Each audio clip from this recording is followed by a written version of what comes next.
Welcome to பூமகிழ் ஆரோக்கிய சமையல். முசு முசு இலை தோசை வாங்க பார்க்கலாம். இப்போ ஒரு தோசை அது என்ன எதை போட்டு வச்சு செய்ய போகிறோம்னிங்கன்னா முசு முசு இலை. அதை பார்த்துருங்களா, இந்த இலையை பாருங்கள். இது பின்னாடி கொஞ்சம் சுரசுரன்னு இருக்கும். இது கொடியில் வரும். அதாவது வீடு தோட்டத்துன்னு பின்னாடி தோட்டமாக இருந்துச்சுன்னா அதில் தன்னாலே வளரும்.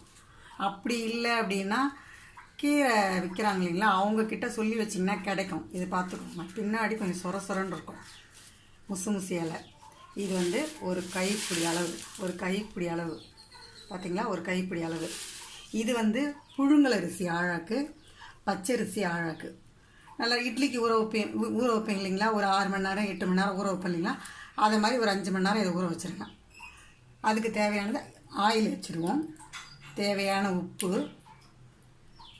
கொஞ்சம் பெருங்காயம், இதில் 1 ஸ்பூன் சீரகம், 1 ஸ்பூன் மிளகு, 2 காஞ்ச மிளகாய். இது எல்லாம் நம்ம மிக்சியில் போட்டு இப்போ அரைச்சி எடுத்துக்குவோம். ஃபஸ்ட்டு ரைஸை போடுவோம். ரைஸ் போட்டுட்ருக்குறேன் பாருங்கள். ரைஸை போட்டுறேன். ரைஸை போட்டோடனே அதிலே நம்ம இந்த இலையும் சேர்த்துடலாம். இலை சேர்த்து கொஞ்சம் பாதி அரைப்பட்டும் போது நம்ம மிளகு சீரகத்தை சேர்க்கலாம். இப்போ இந்த இலையும் இந்த ஒரு பிடி இலை இதில் போடுறேன். ஒரு பிடி போட்டாச்சு. இதுக்கு உப்பு 1 ஸ்பூன் அளவுக்கு தான் வச்சுருக்கேன். உப்பு இந்த பாருங்க, இந்த அளவு தான் பார்த்துக்கோங்க, இந்த அளவு தான் வச்சுருக்கேன். 1 ஸ்பூன் போட்டுக்கோங்க. இதை நம்ம அரைச்சிக்குவோம். இப்போ அரைச்சி எடுத்தாச்சு.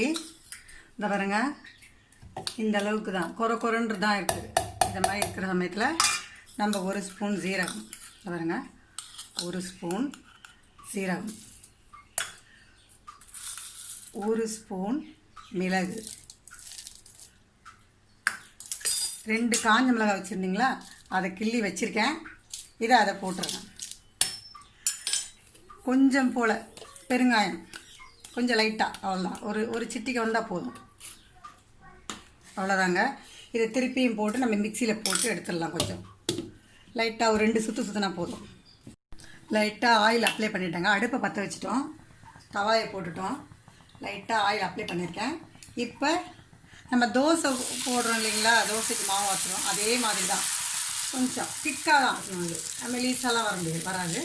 கொஞ்சம் திக்கான பதில் இந்த அளவுக்கு ஊற்றிக்கணும். உங்களுக்கு பெருசாக வேணுனாலும் ஊற்றிக்கலாம், இந்த மாதிரி குட்டி குட்டியாக வேணுனாலும் செஞ்சுக்கலாம். அதுக்கு கொஞ்சம் ஆயில் போட்டுக்கலாம்.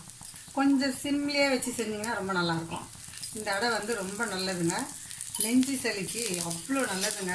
ஒரு பெரியவங்க சாப்பிட்றதா இருந்தால் இந்த குட்டியாக இருக்கிறதுனால 3 சாப்பிடலாம். கொஞ்சம் நீங்கள் பெருசாக ஊற்றுனீங்கன்னா 2 சாப்பிடலாம். குழந்தைங்க இது கொஞ்சம் கெட்டியாக தட்டி சாப்பிடுவாங்க, தட்டியும் சாப்பிடலாம். ஆனால் அது கொஞ்சம் இதாக இருக்கும். அதனால் நம்ம தோசை மாதிரி இப்போ தோசை மாவு எடுத்து ஊற்றினீங்கன்னா இது ரொம்ப ஈஸி. இதை மாதிரி இது அடைன்னு சொல்லுவாங்க, தோசைன்னு சொல்லுவாங்க. திருப்பி போடலாம். இது குழந்தைங்க 4 வயசு குழந்தைங்கலேருந்து கொடுக்கலாம். ஆனால் அவங்களுக்கு பாதி சாப்பிட்டாலும் கொடுக்கலாம், 1 சாப்பிட்டாலும் கொடுக்கலாம்.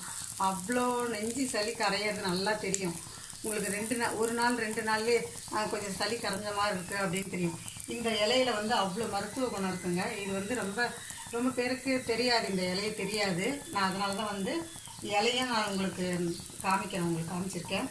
இந்த மாதிரி தோசை பதத்துக்கு தான் நீங்கள் அரைக்கணுமே. இந்த மாவை இது பாருங்க, அரைச்சி நான் இப்போ உங்களுக்கு செஞ்சு காமிக்கணுன்றதுக்காக உடனே ஊற்றிருக்கேன். இது உங்களுக்கு ஈவினிங் தேவை சாப்பிட போகிறீங்க அப்படின்னா காலையில் அரிசியை ஊற போட்டுருங்க. ஒரு 4 மணி நேரம் 5 மணி நேரம் ஊற போட்டுருங்க. ஊற போட்டுட்டு மதியமே அரைச்சி வச்சுருங்க. அரைச்சி ஒரு 2 மணி நேரம் வச்சிங்கன்னா கொஞ்சம் லைட்டாக புளிச்சிடும். புளிச்ச பிறகு ஊற்றினா, இப்போ நம்ம கூட தோசை ஊற்றும் போது புளிக்காமல் ஊற்றினா ஒரு மாதிரி இருக்கு இல்லைங்களா, கொஞ்சம் லைட்டாக புளிச்ச பிறகு ஊற்றுனீங்கன்னா இது சாப்பிட்றதுக்கு நல்லாயிருக்கும். பட் காலையில் தேவை அப்படின்னீங்கன்னா நைட் அரைச்சி நீங்கள் ஃப்ரிட்ஜில் எடுத்து வச்சுட்டு காலையில் கூட யூஸ் பண்ணிக்கலாம். அப்படி இல்லைன்னா நைட் அரைச்சி ஒரு 2 மணி நேரம் போல் வெளியே வச்சுட்டு அடுத்து ஃப்ரிட்ஜில் வச்சுட்டு காலையில் எழுந்தோடனே செஞ்சுக்கலாம். இது அவ்வளோ மருத்துவ குணங்க. பாருங்கள், இந்த அளவுக்கு வரட்டும். சிம்மிலே வச்சு நம்ம எடுத்தோம்னு வச்சிங்களேன் நல்லாயிருக்கும். ஃபாஸ்ட்டாக வச்சோன்னு வச்சிங்களேன் அப்படி தீஞ்ச மாதிரியா இருக்குது. உங்களுக்கு தெரியும், சிம்மில் வச்சு எடுத்திங்கன்னா கலர் கரெக்டாக வரும் உங்களுக்கு. பாருங்க, இந்த தோசை ரொம்ப நல்லதுங்க. இந்த டைமுக்கு மழை டைமுக்கு ரொம்ப நல்லது. அந்த இலை உங்களுக்கு தெரியணுன்றதுக்கு